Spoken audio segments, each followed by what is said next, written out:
Zatekli smo planirani proračun u razini 220 milijuna kuna koji se u prvih 6 mjeseci znatno slabije punio. Ostvarenje prvih 6 mjeseci je znači 80 milijuna kuna, što nas je naravno navelo na logični slijed radnje da mora ići rebalans, između ostalog ne samo da se izbaci planirani prihod od Zaostroga koji nećemo prodati, nego da se ubaci i 2,5 milijuna kuna naslijeđenog duga iz 2012. i da se smanji rashodna strana u skladu sa smanjenim punjenjem proračuna. Zatekli smo nekakva materijalna prava zaposlenika ne samo gradske uprave nego i zaposlenika gradskih ustanova i trgovačkih društava i nekakve obaveze ugovorne koje ćemo neke uspjeti izbjeći, neke nećemo. Od materijalnih prava zaposlenika bilo bi zanimljivo spomenuti da je na primjer gradska tržnica Sisak sa Hrvatskim telekomom sklopila u 2012. godini okvirni sporazum temeljem kojeg je u ovom trenutku grad plaća 539 mobilnih priključaka, što znači da svi zaposlenici u svim ustanovama, svim trgovačkim društvima i cijeloj gradskoj upravi imaju mobitele.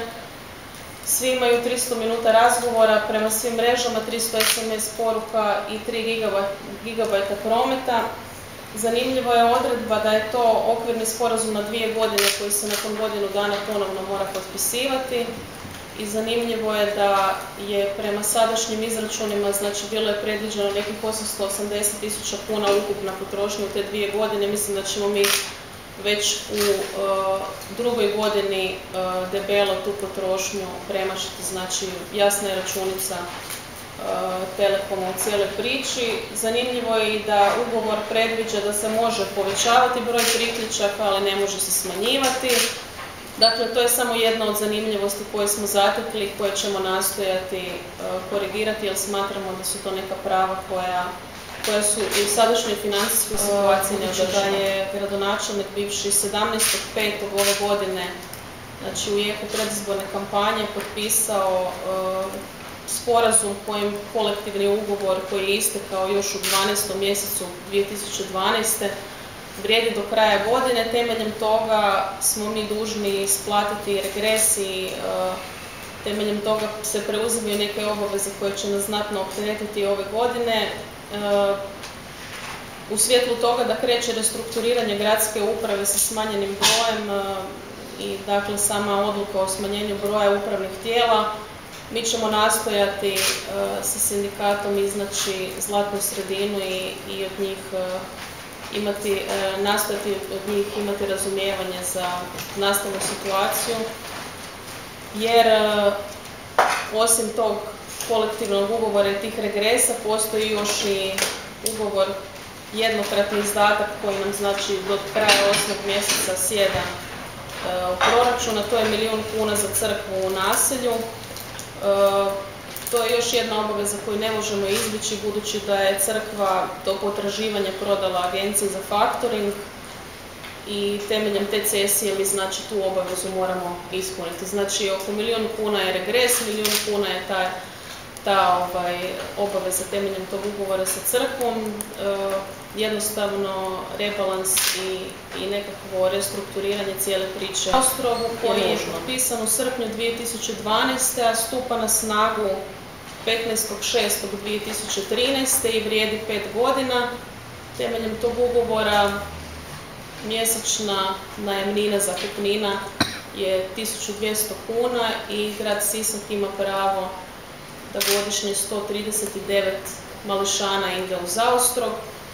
Mi smatramo da taj ugovor je trebao ići na nadmetanje, a ne da se samo jednostrano nastavi ugovor sa dotadašnjim zakupcem. Smatramo da je tu grad debelo financijski oštećen, ne samo u smislu mjesečne zakupnine, nego i u samoj brojci djece koja tamo ide i mi ćemo nastojati ili modificirati ugovor sa postojećim ili ćemo ići na raskidanje, jer u konačnici moja ideja i moj plan je da Zaostrogom upravljaju Siščani, konkretno Šrc, i da tamo svako dijete koje se školuje u gradu Sisku barem jednom tijekom svog školovanja ode u Zaostrog. A socijalnim kategorijama da ne govorim, dakle, puno veće brojke od 20 socijalno ugroženih koliko sada ugovor godišnje predviđa.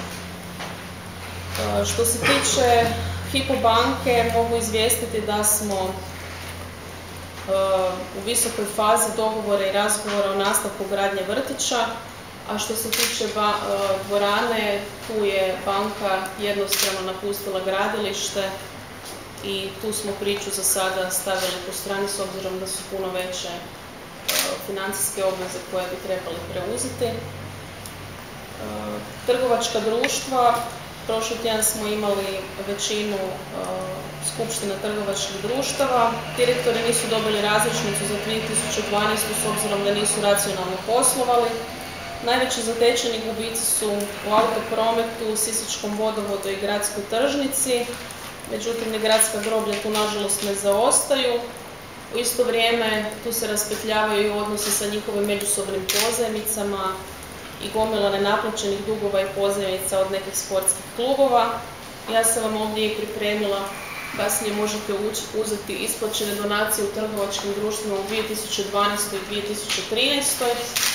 U 2012. su ukupno isplatili 1,1 milijun kuna, a u 2013. 636, naravno brojka je manja zato što je sada to obustavljeno u mjesecu lipnju.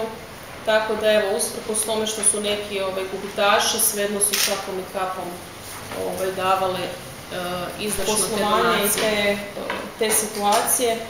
Da je jedan komunalac poslovao pozitivno s obzirom da je odustao od svih investicija u 2013. godini, ali nije odustao od vrlo zanimljivog slučaja kako se rade javni radovi u gradu Sisku. Tu sam vam isto pripremila kopije tih ugovora.